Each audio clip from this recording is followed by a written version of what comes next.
3, 2, 1.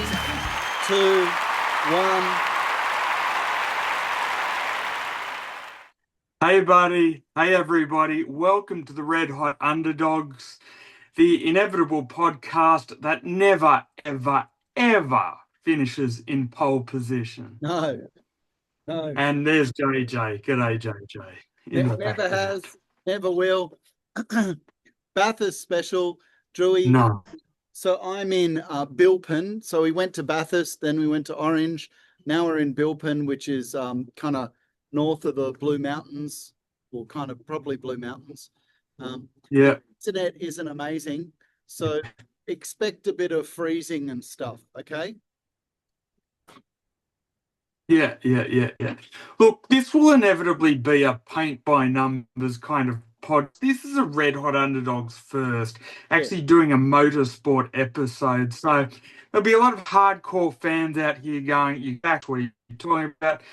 We're not essentially motorheads, but you know what? We're giving it a red hot crack because we're Red Hot Underdogs. So tune in for a bit of a, how would you say it, beginner's course in covering motorsport from a couple of dummies.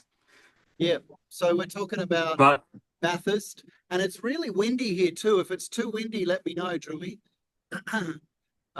Yeah. So no problem. Bad internet, bad weather, but beautiful backdrop. Yeah. Absolutely. So essentially, I've actually got today top 6 memorable moments. I've compiled a top 6 from Bathurst because nice.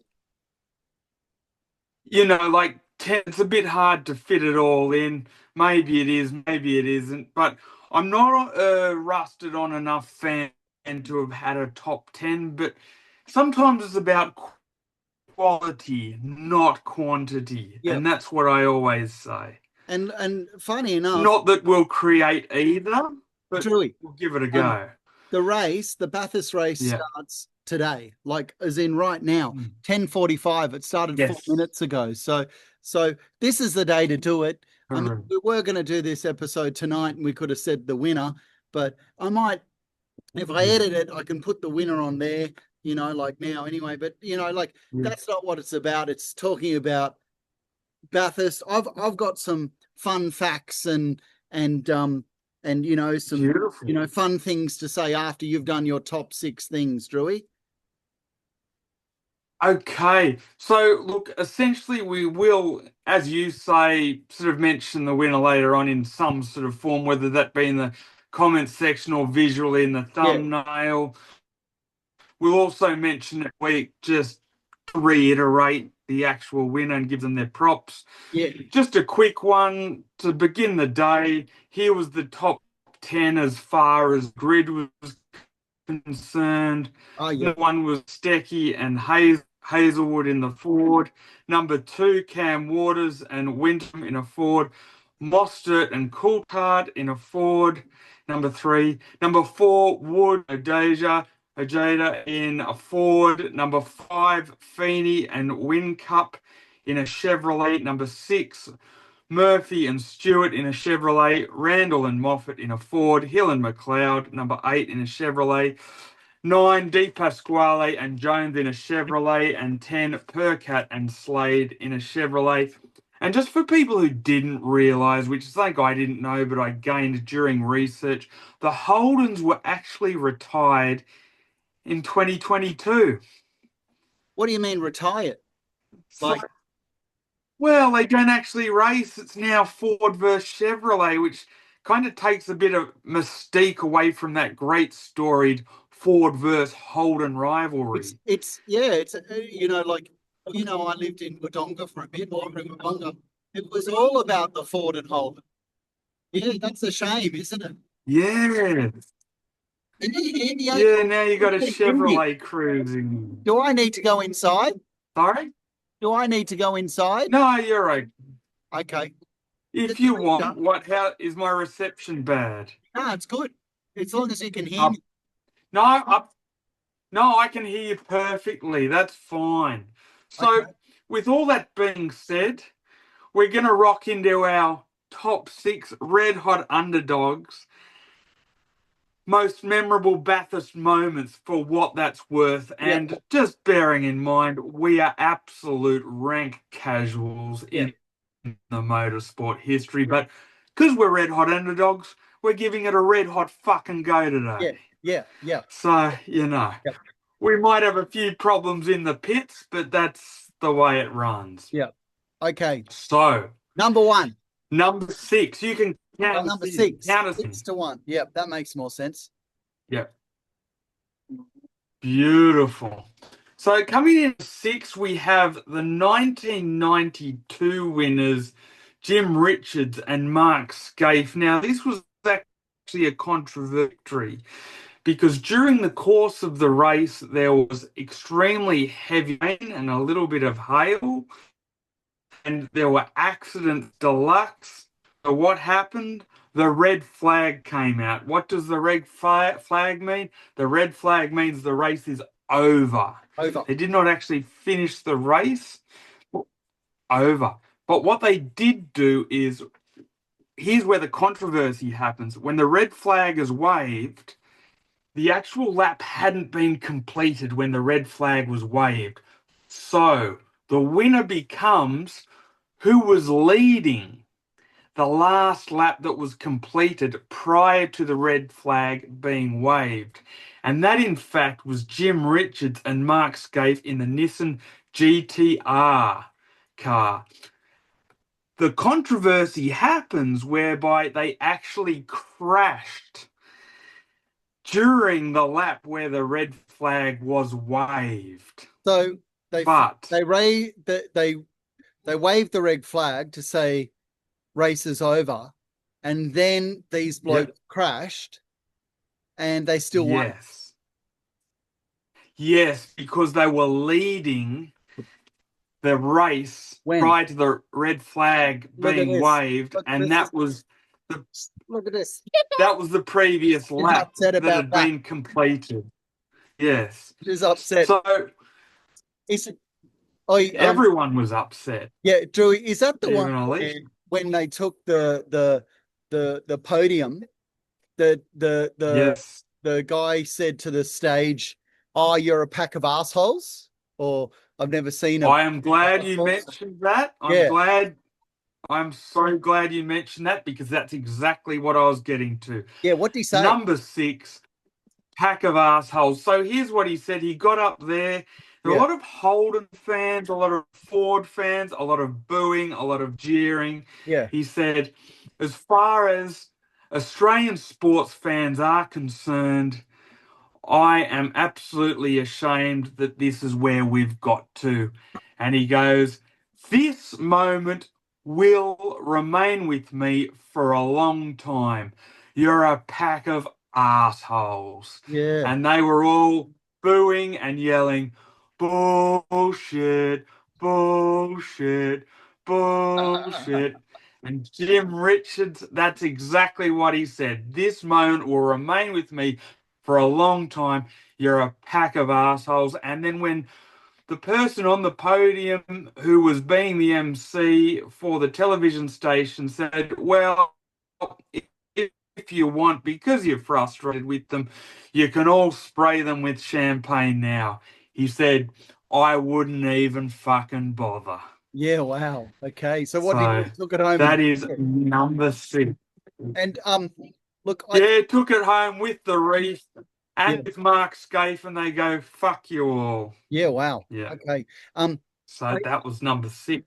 Now's a good time to also mention, how infamous these fans are at Bathurst. Because when Drewy and I, not Drewy, JJ and I, the boy, were there in Bathurst, the race was starting in a day or two, you could tell that it's like that Star Wars saying, this is a hive of scum and villainy. You could tell that these guys were there to party. They got their racing shirts on, and they've got their kegs and kegs of beer, and all these. I got these notes here.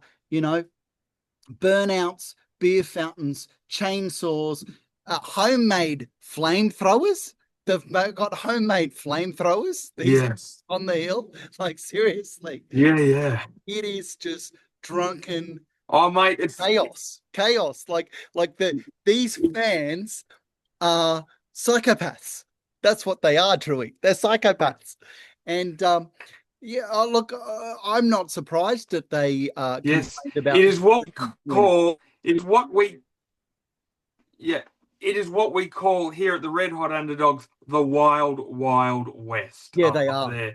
So, and you know, a lot of babies have been conceived on that hill over the time. A lot of people been bent over a set of tires, and a lot of babies being conceived named Peter and Brock after the 9-time champion and legend at Mount Panorama. Yeah, is that number 5? If there's one time that you can get one away with your dull marriage in a year, it would be at Mount Panorama. It would take the misses. Number 5. Number 5. None other than Number 5. Craig Lowndes and Jamie Whincup in 2006 won the inaugural Peter Brock Trophy after his death in September the 8th, 2006. Yep. So they introduced the inaugural Peter Brock Trophy in memory of the 9-time legend at Bathurst, Peter Perfect. So not so perfect because he died in a car accident during a charity rally, but as far as legends go at Bathurst, he was pretty perfect. But without a few moments along the way. But Craig Lowndes and Jamie Whincup won it then, and that was an emotional victory back in 2006. Yep. Oh, well, that's a great thing. And we've covered Peter Brock a couple of times on this podcast. Not the racing fanatics, but it's just the fact that Brock is such a Australian sports hero. Icon. Yeah. Yes. Yeah, he is. Hero. Icon. The hero. Yeah. The icon. Yes. Correct. So his number 05 in Australia is synonymous. Oh, I said that really wrong. Synonymous with, say, a Michael Jordan 23. Not on as big a scale, but certainly domestically on an Australian scale. And that was our number 5. Very emotional. And that was actually driven in. Yep. I read something that he had 05 to represent, point. Oh, look at this. Look, come on.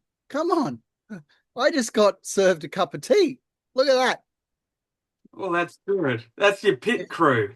The drivers don't only have a pit crew. You have one doing the podcast. It's good. I do. I've got a pit crew.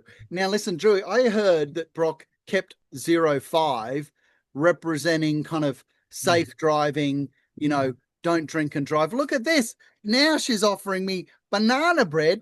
Look, there's nothing more Aussie than talking about Brock eating banana bread and a nice cup of tea. Look at that. That's good. We got to stay on track, mate. We're running a podcast, not a restaurant. But I am glad. This is important stuff we're doing here. So did Brock pick that number or choose that number? Did he choose that number? Yes. 05 because of that's the alcohol limit 0.05, or is that just BS? Just let you get it. You see. I never thought about that, but that is a very interesting take. But no, that's just the number he always had. Okay. And because he was so successful, that became famous with the Peter Brock name, brand, legend, and icon. So that was a great win for them. That, by the way, was won in a Ford BF Falcon. So there you go. And for reference, we should also name the cars that these people were driving. Jim Richards and Mark Scaife, which was our number 6, was in a Nissan GTR. You did. You did say that. So you did. So far on our list, we've had a Nissan and a Ford winning. Yep. Yes. All right, number 4. So that should take us to our number 4, Mr. Stuff Your Face. Beautiful. You know what? I'm really well counted in. I'm enjoying this. This is good stuff. It's different. Yep. Number 4, as you mentioned, with a mouthful of fucking banana bread. Yeah. Rick Kelly and Greg Murphy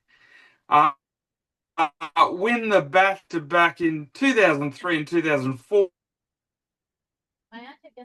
But the one, Rick Kelly became the youngest driver ever to win Bathurst at 20 okay, you need to move on. old. I need to tell them to move on, Drew, because they just think that this is a party right here. This is important stuff your dad's doing. Yeah. Move on. There, you'll see him running away. See? They're running away. There you go. You too. Beautiful marshalling of not only the car, but the troops. Yeah. Yep. Tell them to get stuffed or they get no dinner. Okay, so 2003, Rick Kelly became the youngest driver to win Bathurst at 20 years of age. He actually retired at 37 in 2020, but he won 2 Bathursts along the way, which were 2003 and 2004 at the ages of 20 and 21. I think by that stage he would have thought, God, I'm going to win a buttload. But he only won the 2, but 2 is plenty. Better to win 2 than none at all. Yeah. That's what I say. Yeah. Well, what do you think? You know. Really? Happy Yeah, very good. Vegemite. That's Australian as Bathurst as well. Happy little Vegemite sometimes, annoying little Vegemite at others. Oh yeah, it's like 5% happy, 95% not happy and annoying. Oh no, I just built tea on the phone. Look at that. Oh. Okay, yeah, well, really? That's what happens. Number 3. You've got more fucking chaos happening there than on the track, dude. Yeah. Get your SHT together. But look, listen to Drew. It's all good. Okay.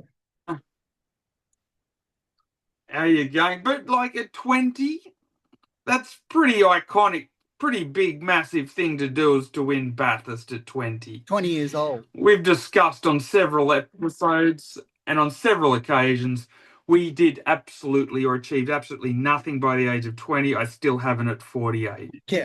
So, you know, well done to Rick Kelly back then. He actually drove that with Greg Murphy, and they drove that in a Holden Commodore VY. Okay. So that was our number 4. Anything else to add to number 4 or not really? Not really. I'm just going to add a nice slice of banana bread with a bit of butter on top to number 4. How about that one? Of course you are. And I will continue to do all of the heavy lifting up Mount Panorama. So coming in, and I'm going to say it with a mouthful of shit in your mouth, at number 3. All right, I'll do your job for you. Oh, yeah. Coming in at number 3. Oh, that's my job. Good work. Number 3. Oh, well done. Coming in via satellite. Very much last on the grid. You don't need a pit crew to help you out today. You need a whole fucking army plus the crowd at Bathurst. All right. You go while you to burn rubber and be on fire. So we've got Larry Perkins and Russell Ingall in 1995. This is one that I call last to first. Coming into the first turn, in the first lap. Actually, Larry Perkins had an incident where he collided with the great Craig Lowndes, and they actually had a flat tyre and had to pull into the pits after the first lap, and that put them back to 29th on the grid. In the race, and strangely enough, after all of the laps were run, they came first. So is 29th last, Drewy? Yes, it was at that point. That's amazing. So from the last place, when they got a flat tyre, to first place, I know they do 1,000 kilometres, but serious, that's unbelievable. It is incredible. Now, I know some people say, well, they're going to be helped out by safety cars and accidents along the way. All of this is true. I get it. But guess what? You still need to work your way up the ladder. You still need to get all the way to the front. So, yeah, that is incredible. And Larry Perkins was just an absolutely incredible icon. Another icon of Bathurst. He actually won 6 Bathursts. So, you know, amazing. He was actually one driver in all of my research who not only just hopped in his car, look, to a certain extent, all of these drivers understand their cars and, you know, all the mechanical ins and outs to a certain degree. But Larry Perkins was actually a dot the I's, cross the T's. He knew every nut and bolt in his car. He knew what was happening, when it was happening, how it was happening to his car at any given time. He had supercar OCD. Yeah, wow. Yeah. Yeah. Anything else you want to He won add? 6 times, and Brock won 9 times. But is anybody going to take over Brock? You know, because I see this. Isn't there someone that has you know, 7 or 8 wins? Oh, look, it's always possible, I suppose. It is very difficult. It's a big, big mountain to climb, pardon the pun. Yeah. No pun intended. Maybe, never say never. But look, I think the closest person at the moment is 5 or 6, so it's possible. I guess we just never know until we know. Yeah. I'm not going to say never, but I will say is it is a big task. Yeah. Yeah. And by the way, that actual car that they raced was a Holden Commodore VR. So that was another one for the Holdens. Yeah. For the people on the hill. Yeah. You know. Yes. And Yes. I'm sure there's Ford supporters and stuff on the hill, but for some reason, Holden supporters get that. Oh my God! Look at that! Oh my God. See that? That's a big moth. Did you see that? So good old moth, yeah, coming up the rear end. So you want to count in the next one? Yeah. Okay. Number 2. Look for Ariana. There she is. Number 2. Mariana. She's meant to be at the track working as a grid girl. What's she doing in the background? She's late for a shift, coming in at number 2. Chaz, the one which was last to first, but this one's different in the last to first category. This happened in 2014. Both guys were driving a Ford FG Falcon. This is different to the Perkins and Russell Ingall one in 1995 because Chaz Mostert and Paul Morris were actually last on the grid, not during the race. So before the flag was waved to start the race, they were the very, very last car on the grid. Okay. All right. Hang on. So, well, don't you think that's amazing? No, because I missed it. Can you say it again? Okay. Chaz Mostert and Paul Morris in 2014 were last on the starting grid. Okay. And then came first. They came first. Okay. And the difference between the one before that you said was they had an accident and had to change a tire. And because of that, they went back to 29th. Correct. During the race. Okay. So, look, I don't mind which you have as more unbelievable. Look, I probably have Larry Perkins and Russell Ingall maybe should be number 2, but I will have my take as Chaz Mostert and Paul Morris as number 2 because they actually started the race behind everybody. Yeah. Okay. All right. It's impressive. I can see the argument for Larry Perkins and Russell Ingall because they actually, you know, had a setback during the race which put them last, which kind of makes it a little bit more incredible. And given there were more cars in that race because they were 29th, but I don't know. I just felt compelled because they started further back before the gun had gone off or the flag had been waved or the lights had turned to green. I felt that was a bit more impressive. Yeah. Your thoughts? Yeah. No, I mean, this sounds like I don't know anything, but obviously the qualifying puts you in order of the race, right? So they must have come in their qualifying. Absolutely. Apparently they ignored some flag and obstacles that they weren't supposed to ignore and went, stuff it. We're a bunch of rogues. I don't care. We'll finish last. So, you know. Okay. Yeah. No. But from last to first. So that was all good. Yeah, it's a good story. It's a good story. It deserves to be in the list. Okay. So is the next one number 2? Yeah.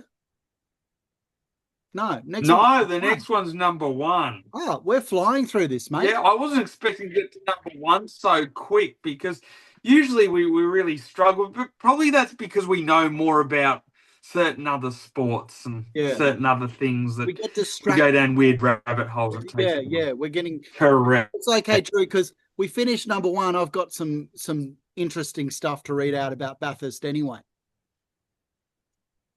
Beautiful. Excellent. You can do some of the heavy lifting after I do mine. So coming in at, this is your cue. Oh, yeah, this is you meant to say number 1. Number 1. Oh, thank you, Jesus. This is going to be a long race to get to the chicken flag for this podcast, let me tell you. You're killing me here. So number 1 is Peter Brock with co-driver Jim Richards. In 1909, now I was my out-and-out number 1, and I don't even think I need to know a lick about car racing to have this as my number 1, because I found this incredible. In 1979, they won by 6 laps at Bathurst in a Holden Tirana A9X. Jesus, 6 laps. They won by 6 laps. And we're not talking about, like that won't ever be done. Yeah, like a lap is just like, a lap of, Campbell Parade Manly Vale. We're talking about 1,000 kilometers, right?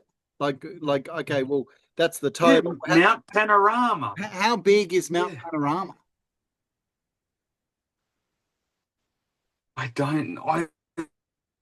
Look, mate, I didn't mate, 6 laps. It's huge. It's huge. Yeah. Yep. Oh, look. Give us a bit of love. Give us something. Here, say something about something. Yeah. Oh, 10 minutes. Well done. Gee, at least you're in fucking lockstep with how the rest of the way you've gone with this podcast. But let me tell us. You give us your narrative. What do you think of that? I think it's amazing. And what makes it more Aussie too is the whole Holden Tirana, doing it in such an iconic Aussie car as well. Yep, bloody beautiful, awesome. Now, so what were your actual things you wanted, Tirana or Bathurst? Okay, let me read you some interesting facts. Yeah, okay. The Bathurst 1000. Yes. It started as 500 miles. Okay, it was the 500, but they changed it when Australia changed the metric system. Okay, so it was called the. Yes. Oh, look at this, another cup of tea. Look at that. Awesome. Yeah, hey, stay on course. Stay on course. Stay on the track. Stay on track. Don't go off into the trees. Yeah. Well, yes. I found that interesting that, like the actual first Bathurst race was in 1938, right? Okay. But, they had, went to many different places, and this was adapted from the Armstrong 500 being 500 miles, and they changed it to the Bathurst 1,000 kilometers. Is that interesting?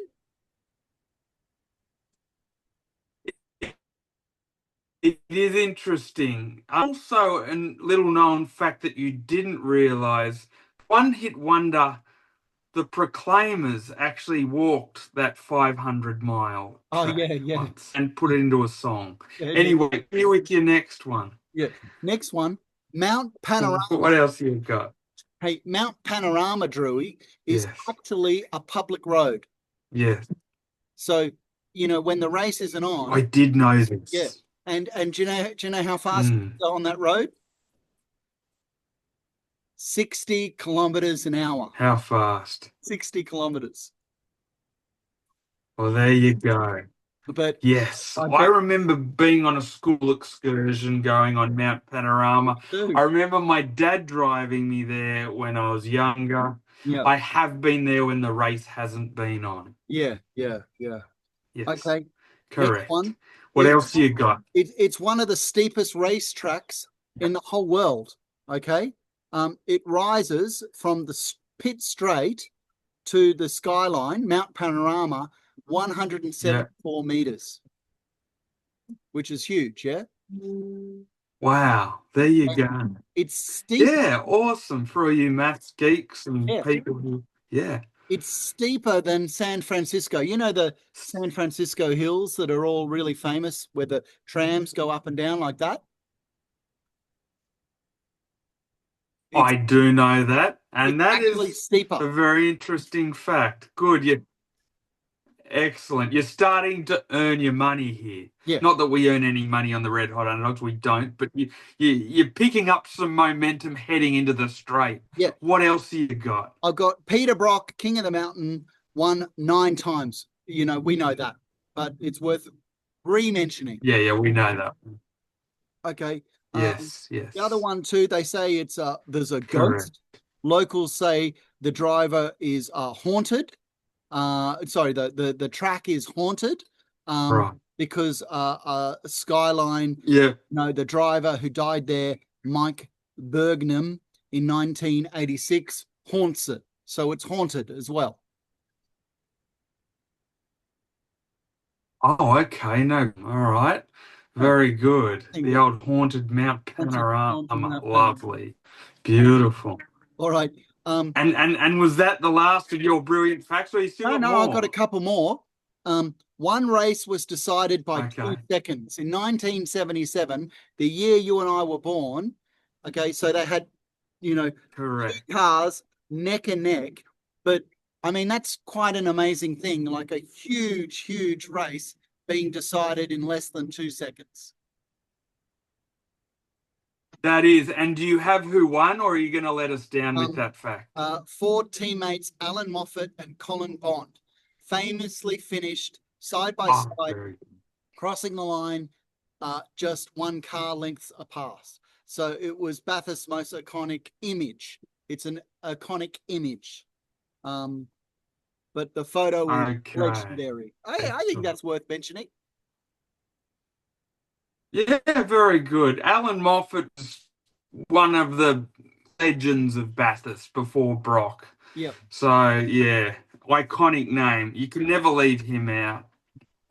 And plenty of iconic names. Brock, Lowndes, Perkins, Dick Johnson, the man that... I was about to say Dick Johnson. Look at that. Yeah. Dick Johnson, 1980, rock crash. Okay, so while... This is what's amazing. Like, while he was racing, someone from the crowd threw a rock onto the track and hit him, and this caused an accident. And fans were so upset the fans donated $70,000, which was a lot back in 1980, or a lot more, I guess. And okay, well, there you go. Dick Johnson, the only race driver who has the imagery of a for both his first name and his second name. There's a little interesting fact for you too. Dick and Johnson. Yeah. Very good. What a legend. What a legend. There you go. Also, what a legend. I mean, can I just say that somebody throwing a rock at a race car, I mean, something like that, you couldn't even think of being able to do that these days. No, you couldn't. You absolutely couldn't. That's true. That's true. All good. Well, it's been a good episode. Well, I haven't finished. I've got a couple more. How much do we got? One more. Two and a bit more minutes. Okay, Beautiful. Listen, the longest Bathurst race ever ran over 7 hours, and it was actually only a few minutes or a few seconds, okay, less than eight hours. It was 7 hours and 58 minutes, because the road was crumbling away, so they put the safety car and slowed it down. It was in 2014, and this bloke Chaz Mostert came from last to first. Oh, well, look at that. That must have been, and he was 22, the longest Bathurst race ever. It was just under 8 hours. Well, there you go. Yes, that was one we mentioned in our top 6. But yeah, very good. 8 hours though, so there you go. There's another little bit of information. Fantastic. Okay. We're all getting better at our car knowledge. I have this will all disappear from our heads after this podcast. Drewy, I have the most amazing thing to tell you. And I've left We'll bring it home, baby. I've left this to last, but I should have told you first. Look at this picture on my phone here. Yeah. Do you know who that is? Yeah. Oh, very good. Is that the first car ever to win? Who? Tell me. Talk to me. I will tell you. Alan Moffat. No, that was in 1939. Yeah. And the driver came 7th in the Bathurst race. Yeah. 1939. Right. And do you want to guess his name? No, you can tell me. Tom Lancy Sr. Oh, wow. Yeah. Is that amazing or what? Yeah. One of your relatives, great-grandfather. My grandfather, so JJ's great-grandfather, came 7th. And that's why I went to the museum to see if we could find out more information. So he came 7th in the Bathurst race. And then 1939, World War II started. So he was on the Mustangs in regards to the planes, World War II, came back and he won a race, a Grand Prix in Nowra in 1947. So he actually won it in 1947, but in Bathurst, he came 7th. Isn't that amazing? That was my favourite moment of this podcast. That's why we went to the museum, because I wanted to see if there was any more information on it. Mate, all of your own incompetence up to that point was well worth it. Yes.